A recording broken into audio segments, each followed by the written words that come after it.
अकील अहमद और उनके साथी तकरीबन 3 लोग एक पिकअप वाहन से अलीगढ़ के हरदुआगंज थाने के पास पहुंचे थे। इस पिकअप वाहन में मीट था, यानी मांस। लेकिन अचानक से एक दोपहिया वाहन आके रुकती है और इनके ठीक सामने गाड़ी की आके खड़ी हो जाती है और कहती है कि स्टॉप, यहीं पर खड़े हो जाओ। उसके बाद अचानक से जो बाइक सवार हैं वो उतरते हैं, जाकर जो वाहन ड्राइवर है यानी पिकअप ड्राइवर है उससे पूछता है कि क्या लेके जा रहे हो। अकील बताते हैं कि पीछे हमारी जो हमारी गाड़ी है उसमें लदा हुआ है मांस। उन्हें शुरुआत में ही डर लग जाता है कि लग रहा है कि ये कोई मामला जैसा पहले दूसरों की तरह आता है वैसे ही मेरे साथ भी ये कुछ करने वाला है। इससे पहले ही अकील अपनी स्लिप जो मांस की खरीदी गई है फैक्ट्री से उसको दिखा देता है। उसके बाद वे लोग स्लिप लेते ही फाड़ देते हैं। कहते हैं हमें स्लिप नहीं देखनी है, तुम लोग गाय का मांस लेकर जा रहे हो। ये जब तक सब अपनी सफाई देते तब तक इनको बाहर उतारा गया और फिर धड़ाधड़ इनको पीटा जाने लगा और एक दीवार के सामने ले जाकर इन सभी को खूब पीटा जाता है। अचानक से एक पुलिस की वाहन आकर रुकती है और उसके बाद पुलिस वालों से ये लोग चिल्ला के गुहार लगाते हैं, लेकिन आरोप के मुताबिक वो पुलिस की जो वाहन है, पुलिस की जो गाड़ी है, वो सीधे निकल जाती है फर्राटे भरते हुए। नमस्कार, मेरा नाम है दिव्यांशु। क्राइम कथा का एक नया एपिसोड है और आज हम इसमें बात करेंगे अलीगढ़ के मॉब लिंचिंग केस की, क्योंकि ये पूरा मामला अब तकरीबन खुल चुका है। इस वजह से शायद इस पर जरूरी है चर्चा करनी।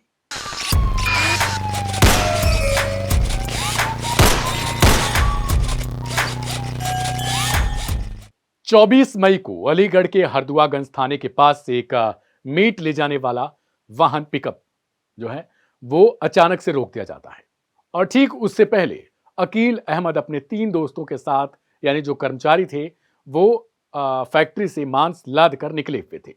हरदुआगंज, जैसा मैंने पहले बताया, वहीं पर आकर पिकअप वाहन को बाइक सवारों द्वारा रोका जाता है और उसके बाद पूछा जाता है आखिर इसमें क्या जा रहा है। स्लिप दिखाया जाता है जो पिकअप वाहन चालक है उनकी तरफ से, लेकिन उसके बाद स्लिप को फाड़ा जाता है बाइक सवारों की तरफ से। उसके बाद सीधे आरोप लगाया जाता है कि इसमें गौमांस है, यानी स्लिप तक को नहीं देखा जाता, पेमेंट की रसीद को तक को नहीं देखा जाता। उसके बाद धड़ाधड़ उठाकर, यानी ये जो कर्मचारी थे, जो चला रहे थे, मजदूर थे, इनको पीटा जाता है क्योंकि इनसे पूछा जाता है तुम्हारा नाम क्या है, और पता चलता है अकील अहमद, और साथ में बाकी सब के सब मुस्लिम थे। आए दिन देश में कुछ न कुछ ऐसे केसेस देखने को मिल रहे हैं। ऐसे में सवाल तो यह खड़ा हो जाता है पहले कि जितने भी दल हैं गौरक्षा के नाम पे जो भी अभियान चला रहे हैं, उन्हें खुद यह सबक लेना चाहिए कि हो सकता है कि उनकी गौरक्षा के नाम पर कुछ लोग उगाही का भी काम कर रहे हैं। क्योंकि आज तक की एक रिपोर्ट के मुताबिक इस केस में भी 50,000 रुपए उगाही का काम था। ये पूरा आरोप, जैसा मीडिया रिपोर्ट्स में लग रहा है, पुलिस की तरफ से जो जांच हो रही है उसमें लगाया जा रहा है। तो क्या जो गौरक्षा दल हैं, तमाम गौरक्षा दल देश में बहुत सारे हैं, क्या वो इस पर विचार नहीं करते? क्या महज हिंदू अपने आप को बताकर और सामने से अगर हम कोई क्राइम भी करते हैं तो क्या हम हिंदू होने के नाते बस अंधे होकर उसको सपोर्ट कर देंगे? सवाल ये भी है। अलीगढ़ के एसपी अमृत जैन बताते हैं कि ऐसा लग रहा था कि ये जो हमलावर हैं जिन्होंने इन सभी को पीटा है, वो 10 से 12 दिन पहले से रेकी कर रहे थे। यानी साफ है कि इसमें इन लोगों ने पहले से प्री प्लानिंग कर रखी थी। और ऐसा ही कुछ इंसिडेंट, ऐसा ही कुछ मामला जिनको पीटा गया है, अकील अहमद और उनके साथी बताते हैं कि हमें 15 दिन पहले भी कुछ इसी तरीके से बाइक सवारों द्वारा रोका गया था और वो तभी से रेकी कर रहे थे और रेकी के बाद आखिरकार 24 मई को वो धर लेते हैं और फिर पिटाई कर देते हैं। हिंदू रक्षा दलों, जैसा मैंने पहले ही बताया कि जो भी दल हैं गौरक्षा के नाम पर चलते हैं, चाहे वो कोई भी दल हो, XYZ, क्या वे इस तरीके के मुद्दे पर अब कोई कदम उठाएंगे या फिर सिर्फ अंधे होकर हमें सपोर्ट करना चाहिए अगर कोई क्राइम भी करता है तो? सवाल यह भी है कि क्या हमें पुलिस प्रशासन पर इतना भरोसा नहीं है कि अब हम खुद जगह जगह पर हर चीज को रोकेंगे और फिर वहां पर चेकिंग करेंगे? ऐसे में अगर आप जो भी वीडियो देख रहे हैं, अगर उनमें से किसी के घर का लड़का अगर इस तरीके के काम करता है और उसे अंत में वही पुलिस गिरफ्तार करती है, तो क्या वो आगे जाकर कुछ इस तरीके का काम कर पाएगा? अगर हमारे पास, सरकार के पास पुलिस प्रशासन की व्यवस्था है और सारी जिम्मेवारी अगर उनके सिरे पर है, तो फिर हम क्यों दौड़ते हैं? हम क्यों इस तरीके के अपराध में शामिल होते हैं? क्योंकि प्रायः ऐसा नहीं है। हो सकता है कि 2-4 केसेस में ऐसा होता हो कि वास्तव में गौमांस लेकर जाया जा रहा हो आरोपों के मुताबिक, लेकिन ऐसा तो नहीं कि जितने भी कार्रवाइयां होती, जितनी भी कार्रवाई इस तरीके की ये लोग करते हैं, जितने भी तरीके के रिएक्ट करते हैं, कहीं किसी को भी पीटते हैं, तो क्या हर केसेस में जब लैब रिपोर्ट आती है, वही सरकारी लैब रिपोर्ट आती है और उसमें निकलता है कि गौमांस नहीं था, तो फिर हम विरोध क्यों नहीं करते ऐसे लोगों का जो लोग इस तरीके के काम करते हैं? हमने बहुत सारे केसेस ऐसे देखे हैं। कुछ दिन पहले अलीगढ़ में ही दिखा था कि हिंदू रक्षा के नाम पर कोई नई समिति थी, कोई नया संगठन था, उसने गौमांस पैसे लेकर, एक मुस्लिम व्यक्ति से पैसे लेकर दूसरे मुस्लिम व्यक्ति को फंसाने के लिए एक गौमांस का पुराना टुकड़ा फेंक दिया और वहां पर उसने विवाद खड़ा कर दिया। अब सोचिए, ऐसे विवादों में अगर कोई आगजनी होती है, कोई अपराध होता है, कोई दंगा फसाद होता है, तो फिर इसका आरोप किसके सिर पर मढ़ा जाएगा? हम पूरी तरीके से जान चुके हैं कि हमारी यूपी सरकार या कोई सरकार XYZ, उसकी पुलिस प्रशासन फेल है। अगर हम खुद सड़कों पर जाकर इस तरीके का कारनामा करते हैं तो, अगर हमारे साथ कोई कांड होता है तो हम कहते हैं कि नहीं, हम खुद इसका जुगाड़ करेंगे, लेकिन दूसरों के साथ जब होता है तो हम कहते हैं वेट करो ना, पुलिस है ना, सहायता करेगी। तो हम क्यों नहीं छोड़ते? हम क्यों नहीं मांग करते कि पुलिस प्रशासन ही गलत है? वो क्यों नहीं चेक कर पाता है? अगर हमें शक हो रहा है तो हम ज्ञापन देते हैं, विरोध प्रदर्शन करते हैं, तो हम जाकर थाने के सामने क्यों ना करें कि मुझे आशंका है कि ऐसी चीजों में गौमांस जाया करता है। समझदारी दिखाने में क्या जाता है किसी को? ये सोशल मीडिया पर जो मैं चीजें कह रहा हूं, यही कुछ लाइनें चल रही हैं, इनका ही जिक्र हो रहा है। इसी आधार पर मैं आपसे पूछ रहा हूं, अगर आप वीडियो देख रहे हैं तो उसको शेयर जरूर करिएगा और सबसे सवाल पूछेगा कि अगर हम ही को जरूरत है कानून व्यवस्था को हाथ में लेने की, हम ही को जरूरत है हाईवे पर, सड़कों पर, हर जगह चेकिंग करने का, तो फिर ऐसी पुलिस प्रशासन, ऐसी व्यवस्था की जरूरत क्या है हमें? इस केस के सामने आने के बाद जो मांस मतलब रखा गया था, उसको लैब रिपोर्ट के लिए सीधे भेजा गया, लैब रिपोर्ट आने के लिए, यानी जांच के लिए।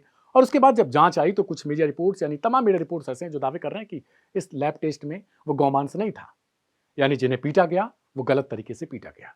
अब देखिए, कुछ लोग पहुंचे हुए हैं जो अपने आप को गौरक्षा दल से जुड़ा हुआ बता रहे हैं, वो पहुंच के कह रहे हैं कि हिंदुओं के खिलाफ उल्टा कार्रवाई हो रही है।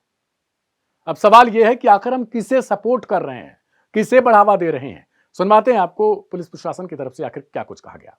देखिए, उस घटना को संज्ञानित करते हुए जो हमारे विभाग के लोग हैं, पुलिस प्रशासन के, खाद्य के और पशु चिकित्सा अधिकारी हैं और पोल्यूशन के लोग हैं, उनके माध्यम से एक हम लोगों ने बैठक भी की और आपसी संवाद से जो ये चीज़ें निष्कर्ष निकल के आया कि जो भी स्थानीय स्तर पर आपूर्ति करते हैं तो जो मानक है उसका पूरी तरह से वो कराएं और उसकी जो मीट आपूर्ति करना है इनको स्थानीय स्तर पर स्टैंपिंग वाला भेजें, गेट पास लगाएं और डॉक्टर की रिपोर्ट ये पहले जैसे वो रखता था वो चीज़ें रहेगी। साथ ही जो नया चीज़ है कि उनके द्वारा ही ये सुझाव दिया गया कि वो अपनी डेडिकेटेड गाड़ी से इसकी आपूर्ति कराएंगे। तो उस संबंध में फैक्ट्री संचालकों से बताया गया कि वो अपनी डेडिकेटेड गाड़ी जो इंसुलेटेड रहें, जिसमें चीज़ें सुरक्षित रहें, उसके माध्यम से आपूर्ति कराएं और उस वाहन के नंबर को हम लोग पुलिस को और लाइसेंस को हम खाद्य औषधि विभाग को सबको पूरा प्रेषित करेंगे। सभी के संज्ञान में सारी चीज़ें रहनी चाहिए। अब आपको सुनवाते हैं कुछ दल के लोग जो पहुंच रहे हैं, जो कह रहे हैं कि हमारे हिंदुओं को ही फंसाया जा रहा है, उनको भी सुन लीजिए एक बार। वहीं साथ में इस मामले को सांप्रदायिक रंग दे करके ये कहा जा रहा है कि नहीं तब गुंडा राज हो रहा है, तो गुंडा राज नहीं, ये मीट माफियाओं को रोकने का प्रयास किया जा रहा है। ये निश्चित रूप से प्रशासनिक अमले की लापरवाही है जिसको नजरअंदाज करके निर्दोष हिंदुओं को प्रताड़ित किया जा रहा है। 13 से अधिक हिंदुओं के खिलाफ FIR हुई है जिसमें 4 गिरफ्तार होकर के जेल भेजी जा चुकी। अखिल भारत हिंदू महासभा मांग करती है एक तरफा कार्रवाई का सख्त विरोध करते हैं। पहले वो सरकारी अमले जिनकी लापरवाही से घटना हुई उनके खिलाफ कार्रवाई होनी चाहिए, उसके बाद आगे जो भी बात बनती है जांच का विषय है, जांच के बाद कार्रवाई हो। निर्दोष हिंदुओं को प्रताड़ित करना प्रशासन बंद। देखिए, ये वो गिद्ध हैं जो लाशों का इंतजार करते हैं। निश्चित रूप से इमरान मसूद, संजय सिंह और चंद्रशेखर रावण, इनको इस तरह की घटनाओं का इंतजार रहता है कि ऐसी घटनाएं हो और ये वहां पर जो है ये पहुंचे। तो इस समय उनका पिकनिक टूर बना हुआ है अलीगढ़। तो मैं उनसे निवेदन भी यही भी करूंगा कि थोड़ा सा अगर उनको दिखाई दे रहा हो तो मुर्शिदाबाद, पश्चिम बंगाल, केरल, जम्मू कश्मीर में भी घूमने जाएं। मैंने पहले ही बताया कि अलीगढ़ के जो SP ग्रामीण हैं, यानी अमृत जैन, उन्होंने कहा कि 10 से 12 दिन पहले से ये रेकी की जा रही थी और उन्होंने ये भी कहा कि हमें 15 दिन पहले कुछ इस तरीके की इनपुट भी मिले थे। यानी क्या पुलिस व्यवस्था पूरी तरीके से फेल हो गई? इस पर सफाई अलीगढ़ पुलिस की तरफ से देनी चाहिए। और हाँ, आप सबसे गुजारिश है, इस वीडियो को शेयर करिएगा, लोगों से ये अपील करिए कि वो कानून व्यवस्था को क्यों हाथ में ले रहे हैं, कानून को हाथ में लेने का क्या मतलब है। कल को अगर आपके बेटी बेटे, आपका कोई सगा संबंधी इस तरीके के काम करता है, और बाद में पता चले कि वो गौमांस नहीं था, कार्रवाई किस पे होगी? आपके सगे संबंधी पर। फिर क्या जिस पुलिस के लिए आप पहले ही पुलिस बन जा रहे हो, वो आपको बचाने आएगी? क्योंकि वो कानूनन उसे काम करना पड़ेगा। मेरा नाम है दिव्यांशु, मिलेंगे सोमवार को एक नए एपिसोड के साथ। तब तक के लिए दीजिए इजाजत। अपना अपनों का बहुत ख्याल रखिएगा। शुभ रात्रि, नमस्कार।